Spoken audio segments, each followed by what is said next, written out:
It's a digital currency, money not controlled by any government, and for many people, better than this paper money. So why? Tatiana Moroz, who composed and sang that song, will explain. Why are you singing about Bitcoin? Well, because I'm a singer-songwriter and Bitcoin inspired me to write something. I wanted to lure people in. Money inspires you? Alternate money? When I learned about Bitcoin, at first I thought it was pretty boring, but then once I got it, I got inspired and I saw that this could change the world. How could it change the world? Well, because I think that there's a lot of uses for Bitcoin. You know, there's over 2 billion people in the world that don't have access to banking. And now, because of Bitcoin, they're able to have a bank account on their SMS phone. It doesn't even need to be an iPhone or anything. I have a friend who has a charity called Code to Inspire.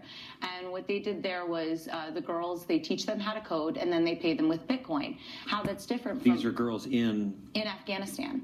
So how that's different from before is they would have to pay them with Afghani money, and it was very unsafe because they'd have to hide it under their mattresses and hopefully no one in their family would find it. They didn't have control over their finances. Now that they're paid in Bitcoin, they can have complete control and they can live their lives freely instead of having to worry about somebody else coming and taking their money. So I think that alone is enough to empower millions, billions of people around the world. Your website has this picture of you, and it says, artists and cryptocurrency. What does that mean? What's cryptocurrency? Cryptocurrency is money secured by cryptography. So Bitcoin, Ethereum, Counterparty, all these different kinds of new currencies that are coming about. Bitcoin isn't the only one. There's competition. Yes. Well, they're not always competition. I think that each kind of cryptocurrency can offer different value propositions to people. The reason I bought some is because I don't trust the people who print these things, that they won't print gazillions more and make these valueless.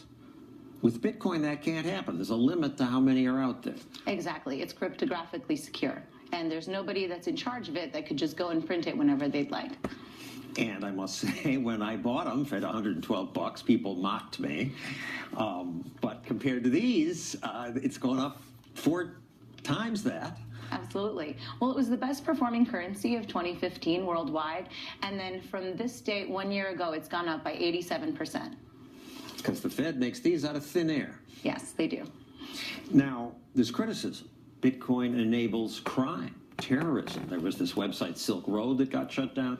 They were selling guns, drugs. Well, actually, Bitcoin isn't really good for illicit activity because it's traceable. Every single transaction is recorded on the blockchain. So if you want to launder money, you don't want to use Bitcoin because it could be traced really easily. And most people that I know are using Bitcoin for completely legal purposes. You can use services that help you get discounts at Amazon, discounts at Starbucks. You can save money at Overstock.com as well. So there's all sorts of ways to use Bitcoin legally. All right. Thank you, Tatiana. Next, how